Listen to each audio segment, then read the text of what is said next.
quelque chose de plutôt bien à entendre et qui fait plaisir et qui donne le sentiment aux gens justement. Oui.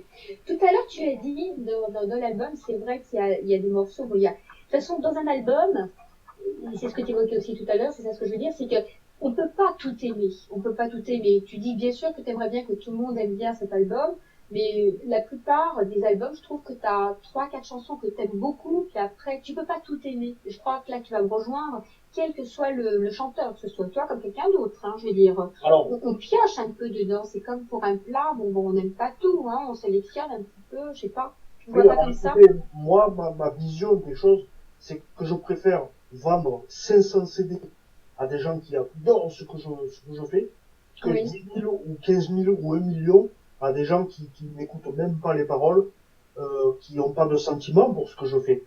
Souvent, Mhm. moi, je regarde la télé et je m'aperçois que je regarde des choses qui ne me plaisent pas, vous savez. Oui, oui, oui, oui. Pourquoi? Parce qu'on n'a pas le choix et que, bon, ben, on a peut-être, allez, on a 10 chaînes devant soi, on zappe, on zappe, on zappe. Voilà, c'est ça. On a toujours le Et choix. On peut zapper ou on peut éteindre, hein. voilà, moi, je regarde beaucoup de programmes, Mhm. le soir surtout, pour me détendre un peu de ma journée de travail et je m'aperçois que j'écoute des choses qui, en fin de compte, ne me plaisent pas. Euh, c'est pour ça que moi, je préfère vendre le CD à 500 personnes qui adorent ce que je fais que plutôt 1 million de CD qu'on achète parce que bon ben on l'achète. Bon, Je veux que les gens qui achètent mon CD l'achètent en sachant qu'ils achètent pas le travail d'un musicien ou d'un producteur, mais qu'ils achètent des sentiments, qu'ils achètent quelque chose aussi qui va leur faire du bien. bon, c'est clair que tu veux pas que ce soit du marketing, c'est ce que tu veux dire, hein. Tu veux Alors vraiment. du marketing j'en ai besoin et c'est ce que je fais tous les Mhm. jours pour que les gens achètent ce que je fais, qu'ils le partagent, etc. Mais ce que je veux dire, c'est que c'est plus important de partager avec les gens, avec ceux qui suivent, avec les fans, quelque chose de vrai, d'authentique, plutôt de quelque chose qui a aucun sens. Tout à fait. Tout à fait. Alors Sylvie, je sais qu'au moment même où tu me parles, tu habites en Allemagne, Oui, hein, donc tu habites pas très loin de moi qui suis en Suisse. Hein. oui. Donc il fait pas très très beau, tout ça et tout ça on le sait. Mais tu es originaire quand même d'Arles. Alors c'est quand même un coin où il y fait bon vivre. Hein, Oui. donc qu'est-ce qui fait que de d'Arles tu passes d'Arles en Allemagne? Et puis je sais que bon t'as pas été tu as aussi à un moment donné vécu en Angleterre si je ne m'abuse. Oui, exactement. J'ai vécu 5 ans en Angleterre. J'ai voyagé dans toute l'Europe avec ma guitare. Euh, bon, c'est un hasard si je me suis arrêté ici, mais c'est vrai que bon, à première vue, c'était pas un endroit que j'aurais choisi, puisque bon, on peut dire que la ville d'Arles est beaucoup plus belle, les gens beaucoup plus sympathiques, Ah oui, le temps beaucoup plus chaud, les lumières tout à beaucoup, fait. voilà. C'était le hasard si je me suis arrêté ici, mais en fin de compte, c'est une région que j'aime beaucoup, et un pays aussi. C'est un pays où il fait bon vivre, il fait très froid, mais bon, c'est l'hiver. Oui, Euh, eh oui. euh, L'été, il fait très chaud aussi. Ah oui. Et puis, bon, ben, moi, je fréquente pas trop de gens parce que c'est vrai que je suis un peu une bête de travail. Je suis dans mon studio du matin au soir. Euh, Mes amis sont plutôt en France ou en Belgique et, euh, et ailleurs, mais pas en Allemagne parce que d'abord, l'allemand, c'est très dur pour moi pour le parler. Oui. Bon, je me débrouille quand même, mais pas aussi bien que l'anglais ou le français. Et Mhm. oui, c'est ici que j'ai mon studio, c'est ici que je suis pour le moment. J'ai Ouais. posé mes valises Oui, et puis tout va bien pour le moment. d'accord. Au Royaume-Uni, tu as vécu pendant 5 années. Est-ce que c'était pour Oui. te perfectionner au niveau technique ou seulement du point de vue linguistique? Non, pas du tout. C'était aussi au hasard. Je suis allé là-bas comme ça pour regarder un peu comment les gens étaient, comment la vie était. Et puis je me suis arrêté 5 ans. J'ai eu des très très très bons moments à la télévision et des concerts qui ont été faits là-bas. C'est un pays qui reste dans mon cœur absolument. D'ailleurs, j'y suis retourné il y a peu de temps pour le casting de The Voice où on m'avait Oui. invité. Mais j'adore ce pays et bon, c'est vrai que ben j'ai bien fait d'aller là-bas parce que ça m'a appris beaucoup de choses. Ça Euh, t'a appris des choses au niveau technique parce qu'ils sont à la pointe au niveau technique. C'est comme en Amérique, hein. Je veux dire, ils sont. non, pas trop au début Ah, au début technique non parce que j'avais pas encore de studio à cette époque. D'accord. Mais ça m'a permis de connaître une autre culture, de connaître une autre langue. Et c'est ça qui est bien, c'est de s'apercevoir qu'ailleurs, il y a des gens, et ces gens, ils sont différents, et en même temps pas si différents que ça, mais ils sont quand même différents. Et, euh, et c'est ça qui est super, dans tous les pays où je suis allé, les gens sont les mêmes, mais pas tout à fait. On apprend quelque chose, et on apprend quelque chose sur soi-même en premier, et aussi sur les autres. Et quand on connaît les autres, on se connaît soi-même. Donc c'est un cercle un peu qui s'arrête jamais. Je t'avais posé la question tout à l'heure, est-ce que c'est d'un point de vue linguistique pour perfectionner l'anglais ou pas? Parce que j'ai remarqué que dans tes chansons, tu chantes essentiellement en anglais et pas en français. Donc peut-être que c'est pour te mettre plus à la portée de tout le monde au niveau international, très certainement. Alors non, parce que à l'époque où j'habitais en Angleterre, je faisais pas encore du gypsy en anglais. J'ai commencé ça en juillet 2017, donc bon, Oui, moi j'étais déjà ici depuis longtemps. Et alors oui, en anglais, pourquoi j'ai fait ce concept?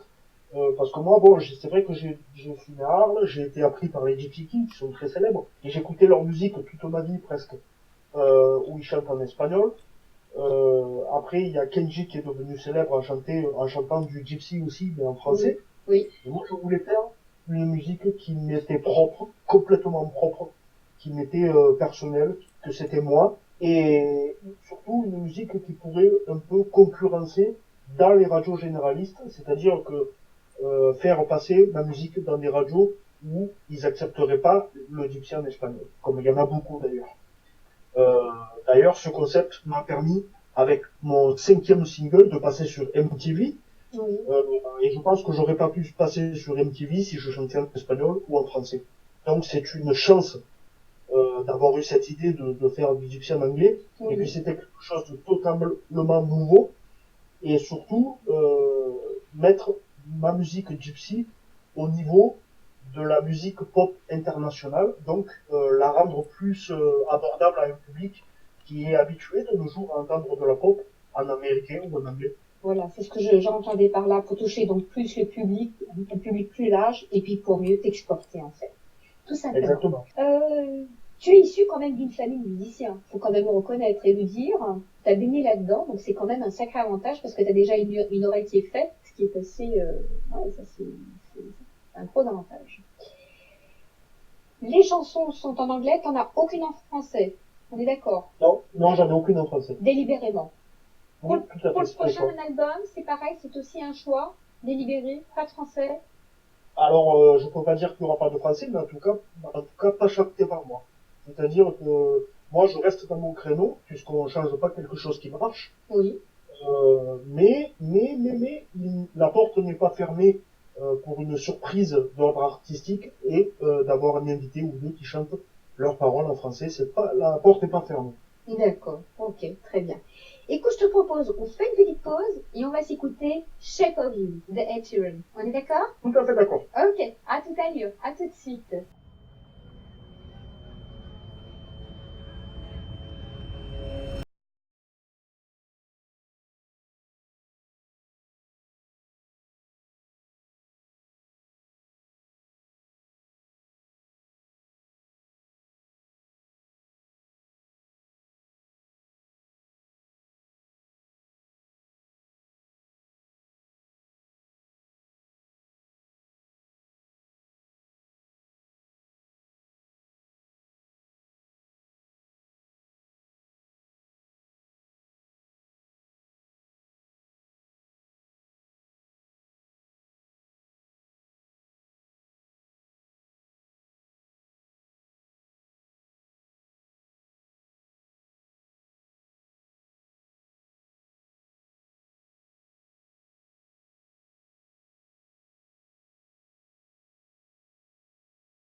Shake of You. Ta sélection, tu veux rajouter quelque chose? Non, pas pour ta défense, mais tu veux rajouter quelque chose pour le choix de cette chanson? Ouais, bien sûr. Alors j'ai choisi cette chanson tout simplement parce que le chanteur Ed Sheeran, c'est quelqu'un que j'aime beaucoup et c'est celui que si j'avais une baguette magique et je devais choisir avec qui je ferais une duo, ce Ah, serait cette personne pour la d'accord. simple et bonne raison que humainement c'est une personne en or et j'aime beaucoup sa musique, j'aime beaucoup son style. Oui. C'est un artiste international que j'aime beaucoup. Et cette chanson, elle a d'ailleurs un rythme un peu comme le gypsy, et je trouve qu'elle est très bien faite. C'est une chanson que moi j'écoute chez moi quand j'ai envie d'écouter de la bonne musique. D'accord. Donc tu vois, c'est bien. T'éteins la télé, tu vois, ça t'évite de zapper. Tu l'éteins et tu te mets donc cette belle musique, cette belle chanson, effectivement. Gypsy, les Gypsy Kings. Alors tu as dit que c'est eux qui t'ont surtout aidé à mettre le pied à l'étrier, qui t'ont inspiré. C'est avant tout eux. Hein. Euh, Tu as grandi avec cette musique et tu as une petite histoire à nous raconter là-dessus. Bon, tu as composé et chanté aussi assez tôt, hein, mais c'est eux qui t'ont inspiré. Tu as une anecdote à raconter d'ailleurs. Tu pourrais nous la Ouais, raconter? j'en ai plusieurs, mais j'en ai une en Eh particulier. ben oui.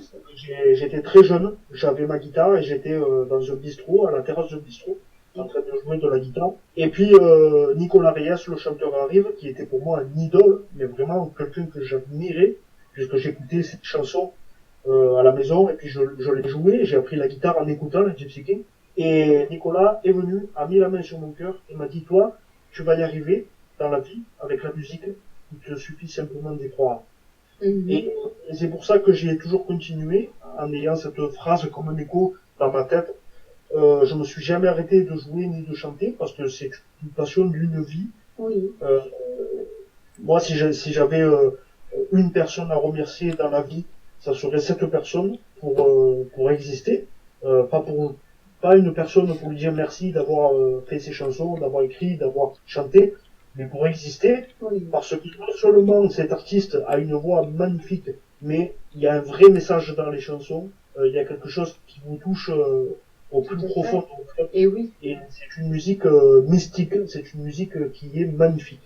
Oui, oui, oui. Donc beaucoup de cœur, beaucoup de, hein, là aussi, parce que ça a été du partage, et c'est lui qui t'a mis le pied à l'étrier. Donc Oui, un amour d'homme, hein. Et ça me fait penser qu'on a une chanson de lui qu'on avait sélectionnée, oui, Gypsy Kings, c'est On Amour. ouais, Donc je te propose, parce que c'est une belle transition pour en parler, et d'écouter. ouais, Et justement, tu voudrais rajouter dès maintenant quelque chose bien pour sûr, ce bien sûr. choix? Bien sûr.